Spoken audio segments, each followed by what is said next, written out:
Este é o programa Debate Brasil, produzido pela AEPET, Associação dos Engenheiros da Petrobras, e transmitido por 60 TVs comunitárias em todo o país. Nós temos hoje em nosso cenário este quadro Baile na Roça, que é uma das mais antigas obras de Cândido Portinari. Foi produzido em 1923, quando o Portinari ainda vivia na sua pequena cidade de Brodowski, no interior de São Paulo. Depois é que ele se transferiu para o Rio para estudar na Escola Nacional de Belas Artes e em seguida, com uma bolsa de estudos, foi para Paris. Esse quadro é muito diferente daqueles outros que nós já apresentamos no nosso cenário, porque é um estilo que talvez lembre um pouco o impressionismo europeu, e especialmente francês, que vinha já do fim do século XIX. De qualquer maneira, é um quadro que já revela o grande talento desse que foi o maior dos pintores brasileiros. Bom, nós vamos conversar hoje com o Ronald Barata, ex-presidente do Sindicato dos Bancários do Rio de Janeiro, que acaba de publicar esse livro, O Falso Déficit da Previdência. Entra governo, sai governo, está sempre se discutindo alguma reforma da Previdência. Antigamente, quando se falava em reforma da Previdência, a suposição é que era uma reforma para melhorar as coisas para os contribuintes e beneficiários da Previdência. Agora, quando se fala em reforma da Previdência, todo mundo se assusta porque sempre é para piorar. Então, Barata, por que há um falso déficit da Previdência? Bom, esse déficit, ou rombo, como muitos chamam, foi alardeado para preparar a opinião pública para a contra-reforma da Previdência. Como você bem diz, reforma seria para melhorar, isso é para piorar, então são contra-reformas da Previdência. Como houve a de 98, do Fernando Henrique, 2003 do Lula, e não conseguiram aprovar tudo o que pretendiam. Quer dizer, não conseguiram piorar tanto quanto queriam.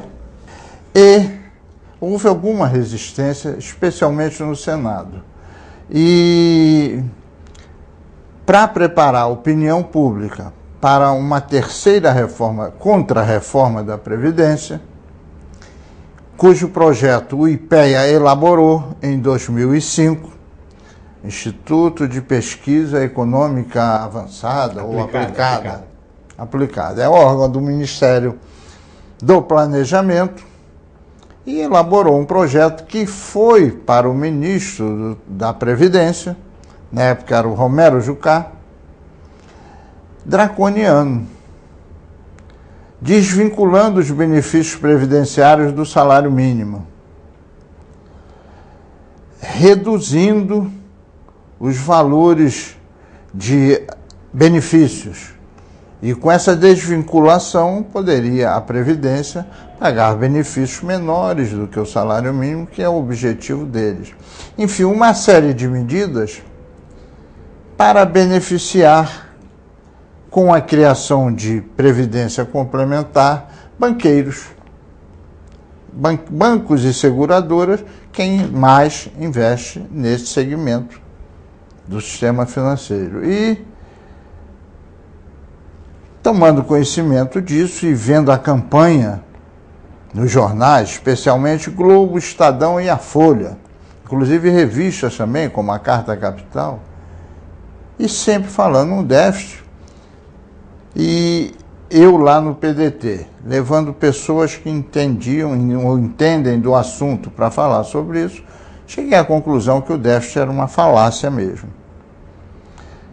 Aproveitei trabalhos do Unafisco, Sindicato dos Auditores Fiscais, da Receita, trabalhos da ANFIP, Associação Nacional dos Auditores Fiscais da Previdência, compilei outros dados, cheguei à conclusão que eles estavam corretos. Não há déficit na Previdência.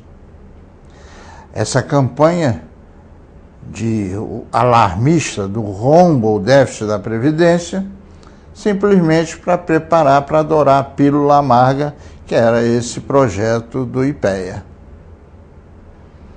Fizemos uma campanha, eu fiz panfletagens aqui no Rio de Janeiro, em diversos bairros, distribuí junto com o pessoal de movimento de aposentados e pensionistas do PDT cerca de 100 mil panfletos, levei bandinha para a rua, aqui no centro da cidade, e senti que a opinião pública era sensível àquele desmentido que eu botava nos panfletos, inclusive o balanço da Previdência, da Seguridade Social.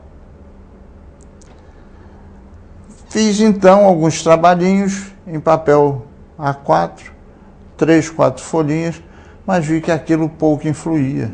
A pessoa dá pouco valor a isso. Senti que um livro tem mais peso.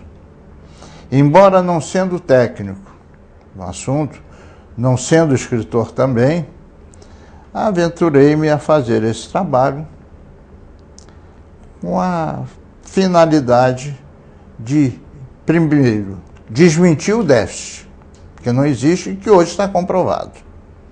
Por que eles já apresentam um déficit? Num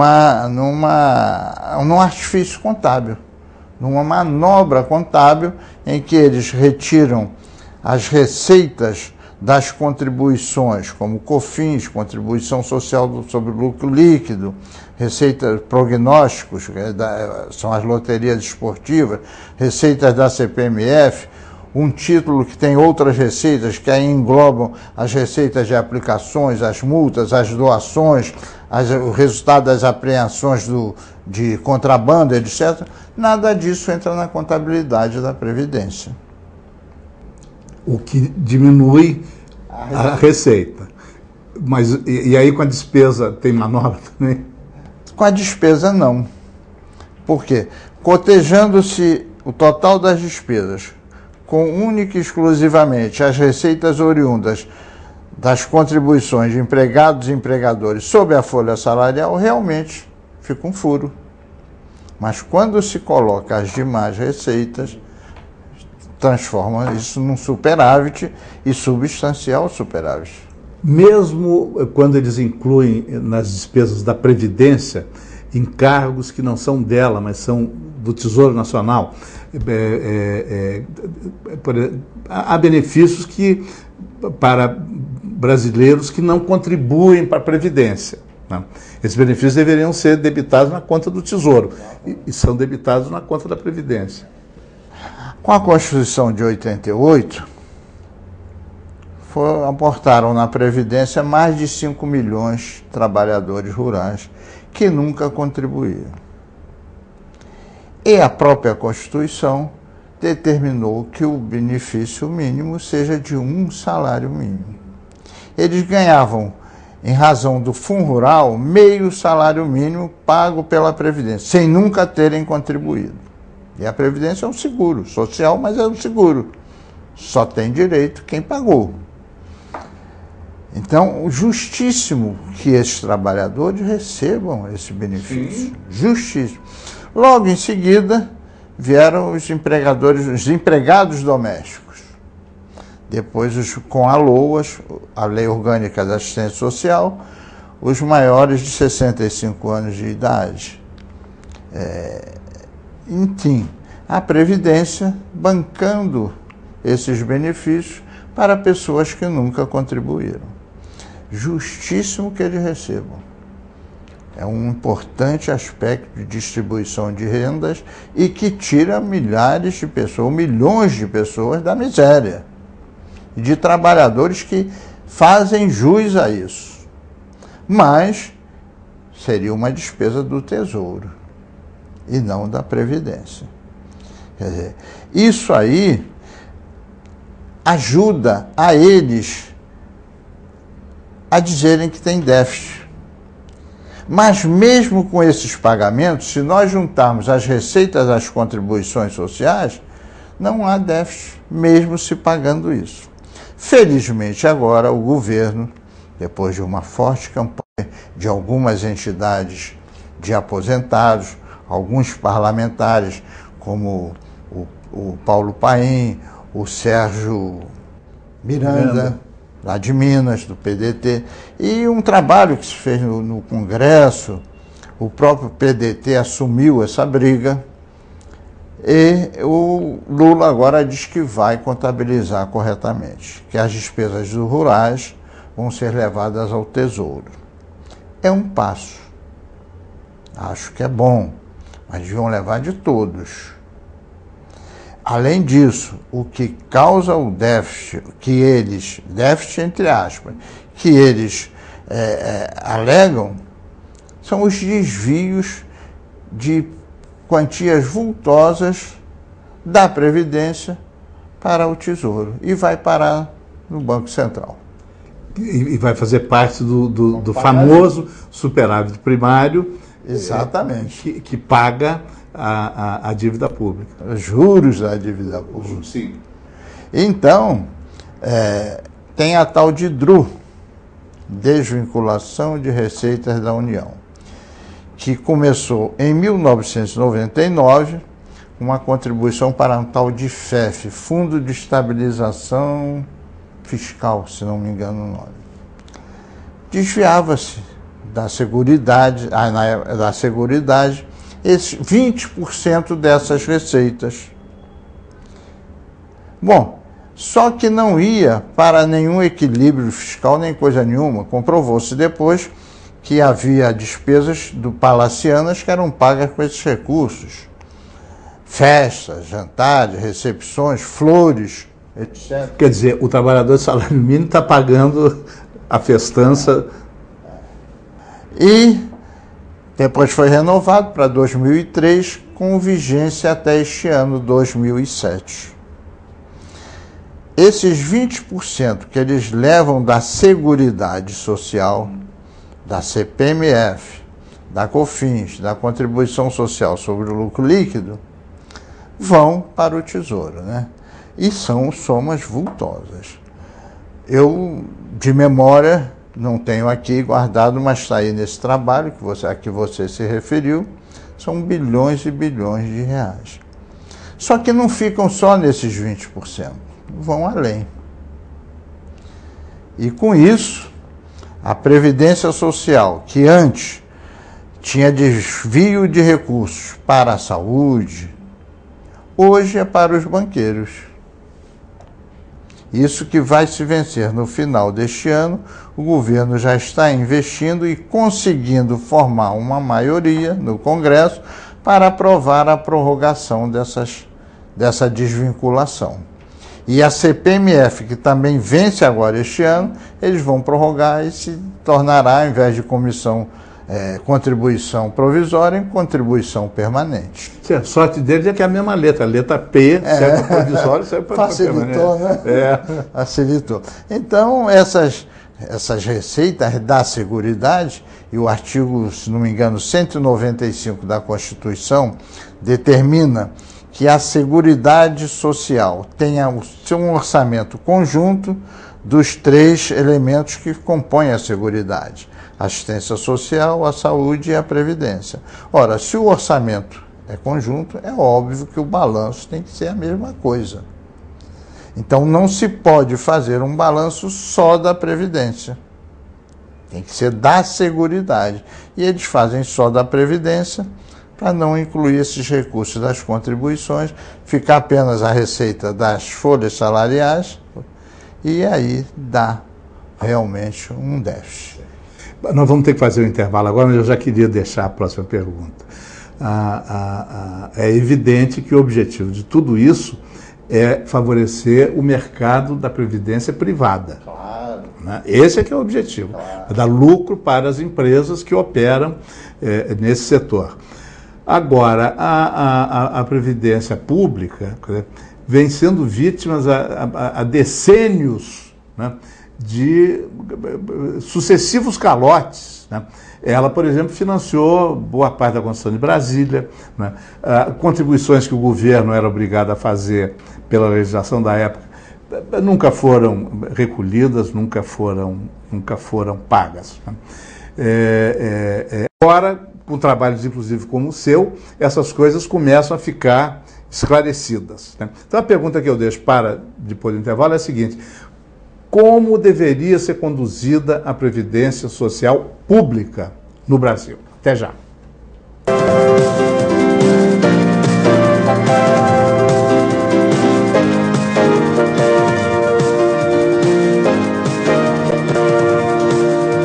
O Debate Brasil está sorteando livros entre seus telespectadores. Se você está assistindo a esse programa, pode disputar o sorteio deste livro, O Falso Déficit da Previdência, de Ronald Barata, líder sindical que estuda essa questão há muitos anos. Comunique-se conosco por fax, telefone ou pela internet e inscreva-se nesse sorteio. O sorteio de hoje do Livros na Mesa é do livro de Silviano Santiago, O Falso Mentiroso, Memórias. Participe!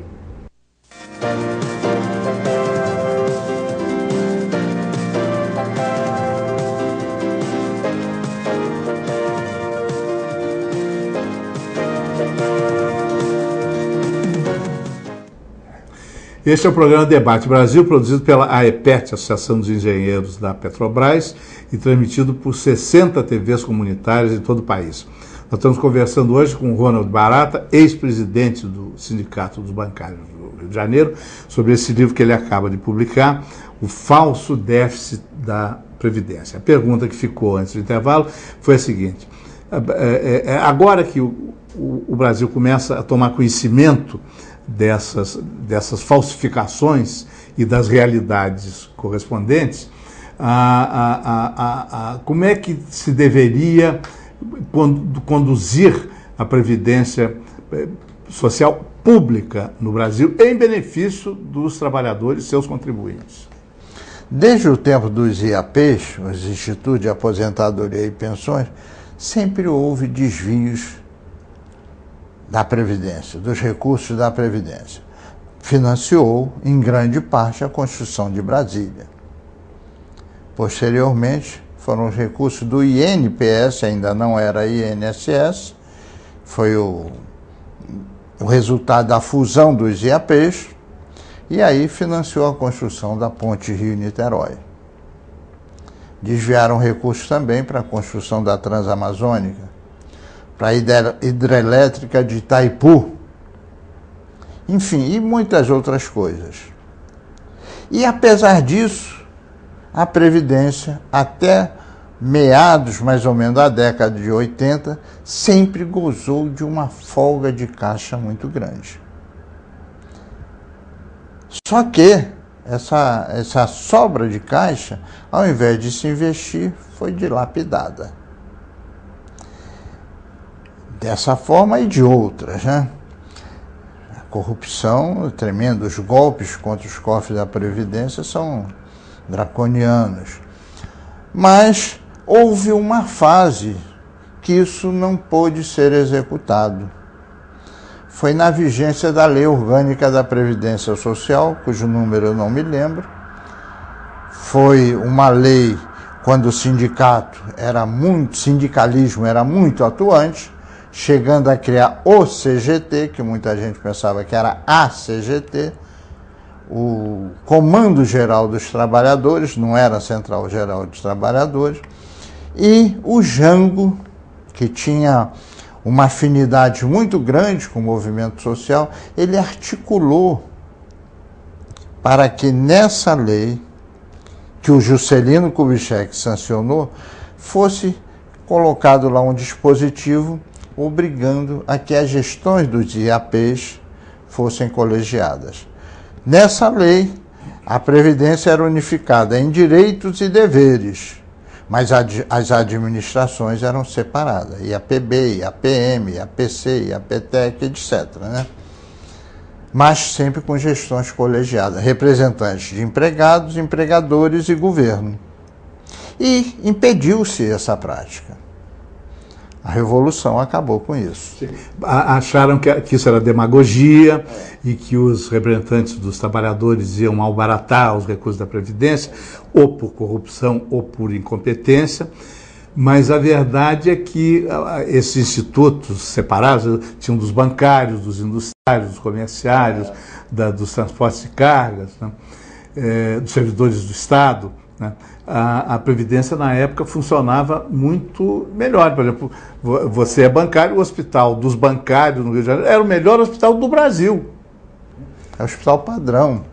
Não é só isso. Nós tínhamos uma assistência médica decente, boa, Havia vários hospitais, não era só o da Lagoa dos bancários, na época era o Hospital dos Bancários. Comprou-se aquilo da Sul América, que construiu aquele hospital que não funcionava, e a PB foi lá e comprou.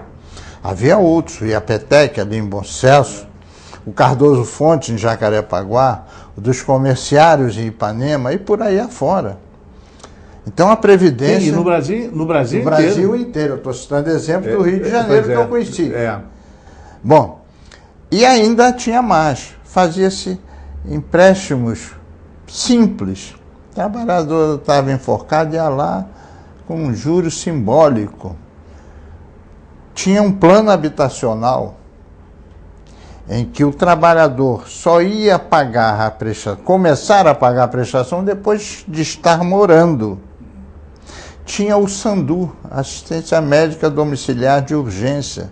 Tinha o SAPS, que fornecia alimentação aos trabalhadores a preços bem módicos, e redes de armazéns para também fornecer mantimentos a preços módicos. Tudo isso acabou. E como é que hoje não se faz nada disso? A contribuição ou a alíquota de contribuição aumentou o percentual e dá déficit. Não dá. Mas então, a gestão colegiada, para mim, deveria ser bandeira dos trabalhadores. Estranha-me muito que os sindicatos, os organismos de aposentados, associações, federações, etc., partidos políticos, nenhum deles toque nesse assunto. É igual o caso da Convenção 158 da OIT, que a falta dela também reflete na Previdência, a rotatividade de mão de obra. A Unicamp fez um levantamento, são 10 milhões de trabalhadores anualmente demitidos para que sejam admitidos com salários menores. Isso é um baque nos recursos da Previdência, a contribuição diminui. E estranho que essa Convenção 158 da Organização Internacional do Trabalho, que foi aprovada por um decreto legislativo aqui de 1992, já que o Brasil foi subscritor dessa convenção, em 1992 o decreto legislativo é aprovado, condição para que ela entrasse em vigor, e só foi publicado no Diário Oficial em 96. A aprovação foi em 92. 92. E esconderam na gaveta durante 4 anos. E por quê? Essa convenção, ela impede que haja demissões imotivadas, só por justa causa. Ou então tem que negociar com o sindicato. A empresa está em dificuldade, vão negociar com o sindicato dos trabalhadores formas de demissão. Quem vai primeiro? Os solteiros mais novos, enfim, quem tem dependentes fica por último ou nem chega a ir. Bem, essa convenção, em 96, depois de publicada, eu a usei para alguns empregados bancários do Banerj fossem reintegrados, que tinham sido demitidos.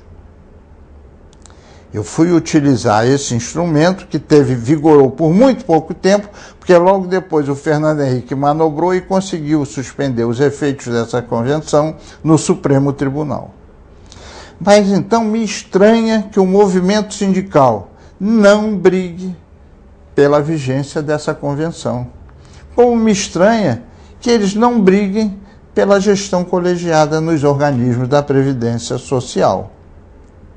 E pior, isso está sacramentado no artigo 10 da Constituição de 1988. Diz lá que onde houver interesses de trabalhistas ou previdenciários, os trabalhadores devem ser representados. E o artigo 1º da lei, tem aí no livro, agora eu não me lembro o nome, a lei que normatiza os benefícios da Previdência. E também no artigo 1º fala nisso, na gestão colegiada. Impediria que o governo, que não contribui, gere sozinho essa montanha de dinheiro e faça o que bem que entender. Então, acho que o movimento sindical, os organismos de aposentados, algum partido político tem que sensibilizar por isso.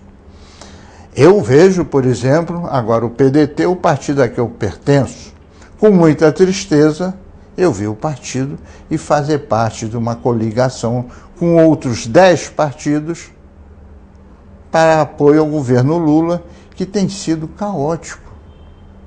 Não só na Previdência, como nos outros direitos trabalhistas. Nós tínhamos até 95, 5 formas de contrato de trabalho. Hoje são 18. Tudo para burlar direito dos trabalhadores. Foi Lula que começou? Não. Mas ele aprofundou quando devia ter acabado. Bom, então eu acho que a briga pela gestão colegiada, e hoje não só os empregados, mas os aposentados também, os empregadores, que também têm interesse que a Previdência funcione bem, como bem demonstrou naquela ocasião da vigência da LOPS, a Lei Orgânica da Previdência Social, tem que exigir o cumprimento dessa lei. O aposentado a vida inteira contribuiu, cada vez que ele recebeu salário, uma fatia ia para a Previdência. Aí ele não tem nenhuma ingerência na administração desse dinheiro que saiu do bolso dele, e cada vez que inventa uma reforma é contra ele. É contra ele. Contra o trabalhador ativo, porque esses, já, como eu, nós já estamos recebendo. Agora, os que estão na expectativa, olha, não sei como vai ser isso não, com esse fator previdenciário que o Fernando Henrique inventou, que o Lula mantém, e que o IBGE todo ano aumenta a expectativa de vida, com um cálculo do fator previdenciário que reduz drasticamente o valor do benefício de aposentadoria, leva a que o trabalhador permaneça mais tempo na ativa para poder ter um valor justo de aposentadoria. E aí o governo apresenta a aposentadoria hoje como uma benesse. A imprensa, a imprensa charpa branca, acompanha isso. Pomba, mas nós pagamos no mínimo 30 anos ou 35 anos nossa contribuição e depois não vem a retribuição, diz que é esmola? Sim, fora o fato de que quando o trabalhador se aposenta, ele passa a receber muito menos do que ele recebia no serviço ativo. Claro. Né? E houve uma época em que alguém aí de um desses governos, né, um desses sábios, entre aspas, assim, não, mas aí o senhor já está com os filhos criados, a despesa dele é menor. Ele já foi verificar a conta da farmácia da senhora mãe dele? Se fosse com a mãe dele, ele não ia gostar, mas como é dos outros... E o IBGE já comprovou que a inflação para o aposentado é muito maior. É muito maior, né? É muito maior. Eu, por exemplo, estou vindo ali de uma drogaria agora. Os remédios sempre têm uma elevaçãozinha. E o gasto com remédio não é só com remédio, aí o sujeito vai para fisioterapia, um monte de coisa que surge de coluna, de coisas aí. Enfim, tem despesas médicas muito grandes. Além do que, com esse desemprego que há hoje, que dizem que é de 10,2%, mas que o DIEESE apura e chega a quase 19%, os aposentados estão sustentando muitas famílias, de pessoas de filhos que não conseguem emprego, etc. Isso nos leva a uma outra questão que interfere diretamente com o desempenho da Previdência. Com a economia estagnada, no ano passado só cresceu menos que o Brasil no continente americano, o Haiti, que é um país paupérrimo.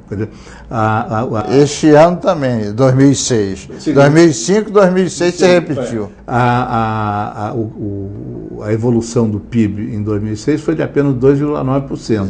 E o próprio esse IPEA que você citou já prevê que 2007 não vai ser muito diferente. Então, aquela promessa de 5%, que já era uma promessa modestíssima, né?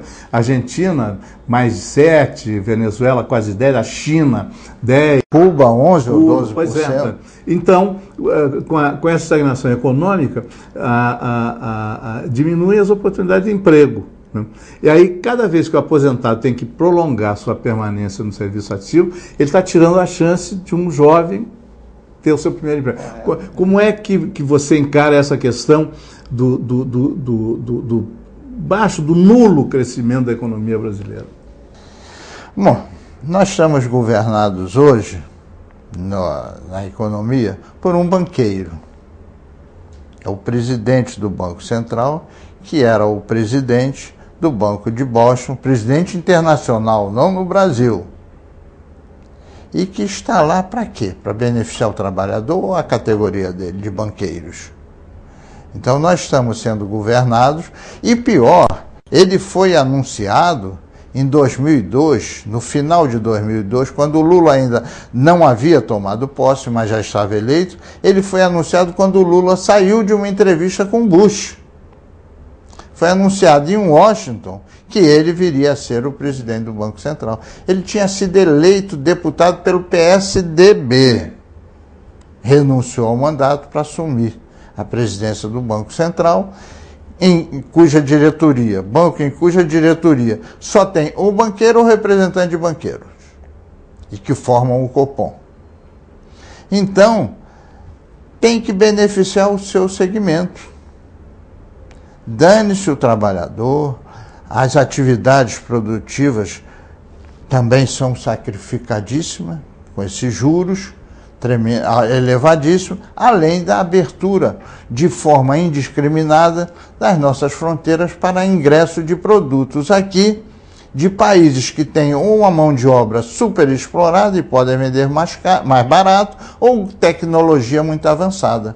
Esses produtos entram aqui e estão fechando uma série de empresas. Aqui no Rio, se nós formos a São Cristóvão, e eu passo por lá de vez em quando, Jacarezinho, onde havia um número imenso de indústrias, a gente vê tudo fechado. Então, não é só a permanência do trabalhador mais tempo na ativa, já podendo se aposentar, mas principalmente acho que o modestíssimo crescimento econômico, como você bem disse, só ficou à frente do Haiti, país que está em guerra civil, um país onde nasceu de ex-escravos, uma população de ex-escravos, viveu sob ditaduras durante décadas e décadas, depois deixou de ser colônia, e nós hoje só estamos à frente, estamos atrás da Bolívia, do Paraguai, das Guianas. Isso é uma vergonha para um país riquíssimo, uma extensão territorial dessa, e aí nós permitimos que o que seja explorado como nióbio, que vá para os Estados Unidos e a gente aqui fica chupando o dedo. Ou fazer-se como fizeram com o manganês do Amapá, aí Comi transferiu todo o manganês lá do Amapá para os Estados Unidos e deixou para nós os buracos. E nós não ganhamos nada com isso. Então, a falta de um desenvolvimento maior da economia, ou decente pelo menos, nós estamos a metade da média do crescimento anual, 2,9 em 2006, 2,3 em 2005. Isso inibe o crescimento da indústria, no comércio, enfim, o capital produtivo acaba migrando para a especulação e vai direcionar para o sistema financeiro, as atividades produtivas vão minguando e não há emprego. Isso é um baque na Previdência. A informalidade é outra coisa. Volto a falar, a Unicamp, se não me engano, um economista de nome Márcio Postman e sua equipe fez um levantamento em que a cada 3 anos e meio a 4 anos roda quase toda a mão de obra com a rotatividade. Roda para quê? Porque já está ganhando razoavelmente, demite, admite o outro com salário menor. É outro baque na Previdência Social. Enfim, nós temos, a economia reflete diretamente na Previdência. Se os salários são menores, recolhe-se menos para a Previdência. Se a informalidade é grande, como hoje é, não tem Previdência, não tem fundo de garantia, não tem nada. Também influi na Previdência Social. E o desemprego, né? Enfim, A Previdência, apesar disso tudo, sobrevive com superávit, é rapinada, o governo administra a seu bel prazer, pega os recursos da Previdência e agora, com a criação do Receitão, piorou para a Previdência. Porque, no meu entendimento, a Previdência é social, é pública, não é estatal. Tem que ser gerida não pelo Estado, mas por quem contribui para ela. E pode vir o Estado também, que deve fazer parte. Então, ela deve ser gerida por quem realmente paga ou pagou. E hoje recebe uma retribuição pelo que pagou. O governo fazer isso que vem fazendo, reduzindo benefícios, achatando de uma forma draconiana, quando ele pega os proventos acima de um salário mínimo e dá um percentual diferente do salário mínimo. A cada ano engrossa o número de aposentados e pensionistas que são apenas com um salário mínimo, que já é defasadíssimo. Então, toda a economia reflete diretamente na Previdência, não é só uma questão de gestão, que é importante, né? Mas a economia também. Mas nossa economia, infelizmente, está sendo tutelada por um banqueiro internacional que é, ou era na época, hoje eu não sei se é ainda, o segundo maior credor do Brasil. É quem vai administrar os juros do Brasil. Obrigado. O programa de hoje prossegue com o nosso caderno de cultura Livros na Mesa, produzido e apresentado por Suzana Vargas, da Estação das Letras. Até já.